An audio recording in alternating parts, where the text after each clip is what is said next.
today we are going to read a very funny story about a kidnapping that goes wrong for the kidnappers, and the title is The Ransom of Red Chief.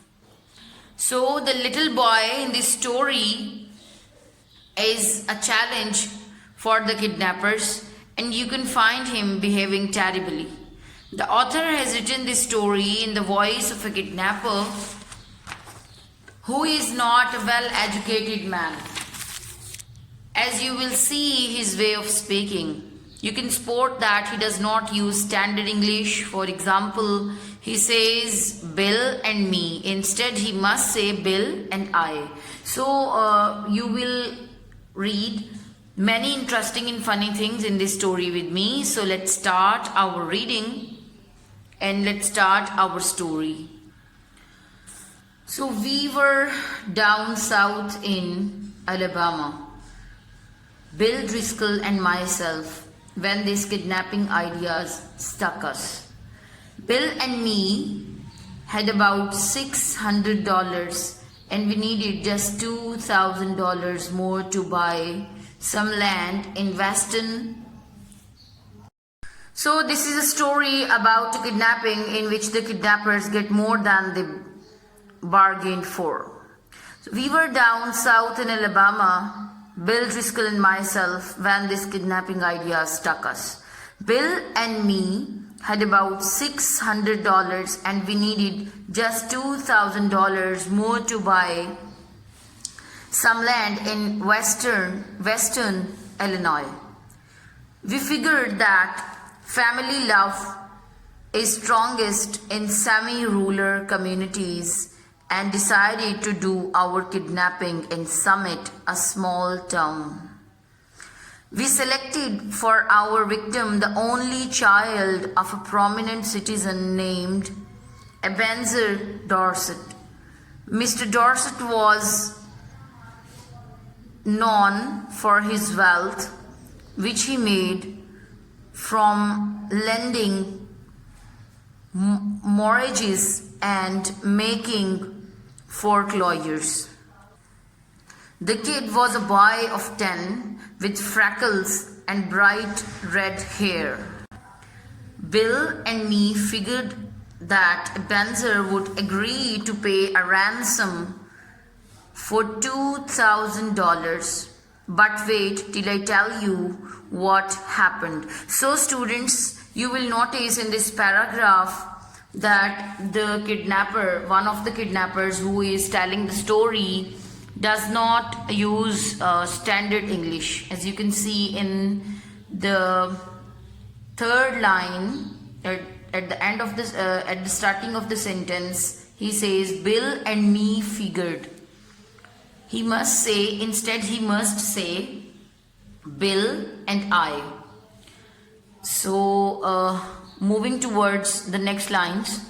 About 2 miles from Summit was a little tree-covered mountains. On the rear slope of this mountain was a cave. There we stored provisions. Provisions mean food, drinks and equipments, as they had the intentions of kidnapping a child. So they hid eatables and their equipments in a cave. One evening, we drove in a buggy past old Dorsey's house. The kid was in the street throwing rocks at a kitten on the opposite fence. So they have found the child whom he wanted to kidnap. Hey, says Bill, would you like some candy? The boy threw a piece of brick at Bill's head. So the first reaction of the boy exclaims that he is not going to be an easy one for them. The boy put up a fight, but eventually we got him in the buggy and drove up to the cave. After dark, I drove the buggy back to the village I had hired it in and walked back. Bill was examining and treating the scratches and bruises on his face and legs. There was a fire burning in the cave and the boy was sitting by it. So this is the plot of the cave. And the boy was sitting by it with two bizarre tail feathers stuck in his red hair, as you can see in the picture also. He points a stick at me and says, "Ha, cursed pale face, do you dare to enter Red Chief's camp?" So the boy is behaving strangely and he is pretending himself as Red Chief. And he says, "Do you dare to enter Red Chief's camp?" "He's all right now," says Bill. He says that the boy is now all right. "We are playing Red Indian. I'm old Hank, Red Chief's captive, and I'm to be scalped at daybreak." So they have created a drama in ouch, that kid can kick hard. The boy seemed very happy. The fun of camping out had made him forget that he was a captive. He immediately named me Snake Eye the Spy and announced that I was to meet my end the next day. Then we had a supper, a meal taken in the evening, and he filled his mouth full of meat, bread and gravy and talked. His speech went something like this: "I never camped out before. It's fun, but I had a pet once and I was 9 last birthday. Are there any real Red Indians in these woods? I want some more gravy. Do the moving trees make the window blow?" So these are the questions that the boy is constantly asking him, nonsense type of questions that he is uttering from his mouth as he is eating. "We had 5 puppies. What makes your nose so red, Hank? My father has lots of money. Are the stars hot? Do oxen make any noise? Why are oranges round? A parrot can talk, but a monkey or a fish can't." So these are the questions and the sentences that were uttered by the boy while he was talking. Every few minutes he would remember that he was Red Indian and would let out a war whoop that made old Hank shiver. So the boy is constantly challenging them and creating dramas in the cave.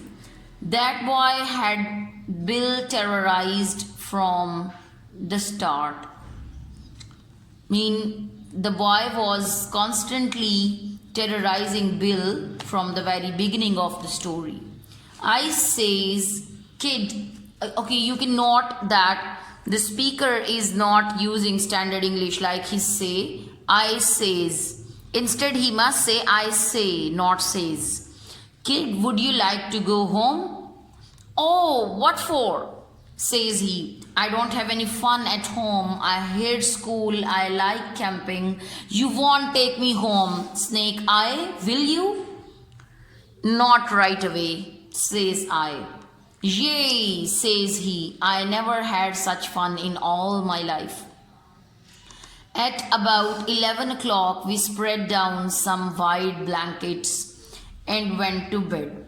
Red Chief kept us awake for 3 hours, jumping up and reaching for his rifle and screeching in our ears, screaming loudly in our ears, as each crackle of a twig of the rustle of a leaf made him imagine that outlaws were approaching, the criminals were coming. At last,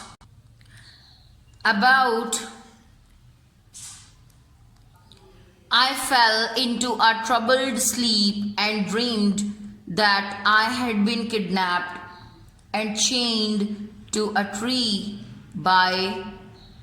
a ferocious pirate with red hair. Pirate mean a robber at sea. Just at daybreak, I was awakened by awful screams from Bill. I jumped up to see what the matter was. Red Chief was sitting on Bill's chest, holding him by the hair. In his other hand, he had the sharp knife and he was seriously trying to take Bill's scalp. And he was trying to take Bill's cap as he had promised the evening before. I got the knife away from the kid and made him lie down again. But from that moment, Bill's spirit was broken. He laid down on his side of the bed, but he never closed an eye again in the sleep as long as that boy was with us. So you can see that how challenging the boy is proving himself for these two kidnappers. Ain't it awful, Sam? No one will pay money to get a little imp like that back. A naughty spirit. His parents will, says I. I went to the top of the little mountain and looked around over towards summit. I expected to see a search party, but what I saw was peaceful landscape. Perhaps, says I to myself, it has not yet been discovered. It has not yet discovered that the kidnappers have kidnapped the little boy. So that's why no party is searching for the boy. So this was your reading. Today we will read the next lot of the chapter in other lecture. I hope that you are enjoying the story and you are enjoying the fun that has been created in the cave by the boy and the kidnappers. So see you in some other class. Till then, take care. Allah Hafiz.